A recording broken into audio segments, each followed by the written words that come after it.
The Finlay house, now home to Scott and 5 others with acquired brain injuries, is in a retrofitted wing of a health complex in Napanee, which means all the medical facilities from dental to physiotherapy are on site. One morning 5 months ago, Rosemary Finlay woke up and made porridge for her son Scott, just as she's done every morning for nearly 4 decades. Only he wasn't in the living room to eat it. She forgot, says her husband Hugh Finlay, laughing at the memory. She thought he was still here. It was a big change for us. The day before, on April 10, their 61-year-old son had finally moved into the supportive home that they, along with the Canadian ski community and other supporters, had worked tirelessly to have built. Scott Finlay was a promising 21-year-old ski racer when he suffered a devastating brain injury in a ski crash at the 1978 Canadian Championships in Lake Louise, Alta, that left him almost completely paralyzed and unable to speak.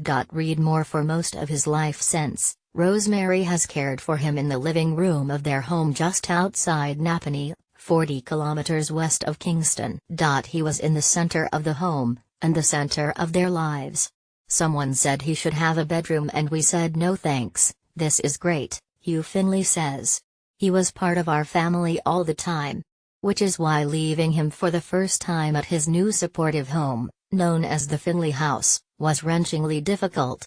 It was a tearjerker for us, he says. But they couldn't have been happier for their son. The Finlay House, now home to Scott and 5 others with acquired brain injuries, is in a retrofitted wing of an existing health complex in Napanee, which means all the medical facilities from dental to physiotherapy are on site. The home is funded by the local health network and additional family-paid fees and operated by Pathways to Independence, so there are daily activities and trips. Hugh Finlay has high praise for the terrific staff, but notes they're no match for Scott's charms. He's sucking them right in, he says. They like his big blue eyes. Scott's room is full of ski team photos and memories of his life before his accident and, of course, it is painted golden yellow. We asked him what color he wanted and he said gold, Hugh says. He was always reaching for gold. His race bibs from all those years of chasing the top step of the podium have been transformed into a spectacular quilt by the local farmhouse community quilters. The yellow number 11 bib he was wearing on February 24, 1978, sits in the middle.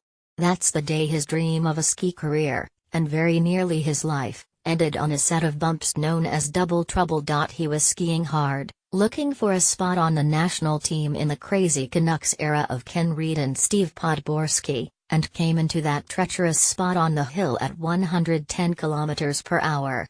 It was too much speed and he lost control over the first bump. He was out of position when he hit the second one and that threw him into a backward spin.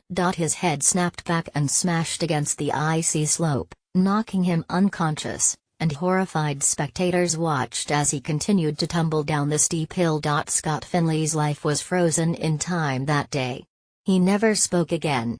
His father says he understands everything, but can't find a way to communicate verbally. But Hugh Finlay can speak and shout and bang his fists on the office doors of government and healthcare officials, and he did all that for 15 years to make sure that Scott would have a supportive home for that day that he and Rosemary couldn't take care of him anymore.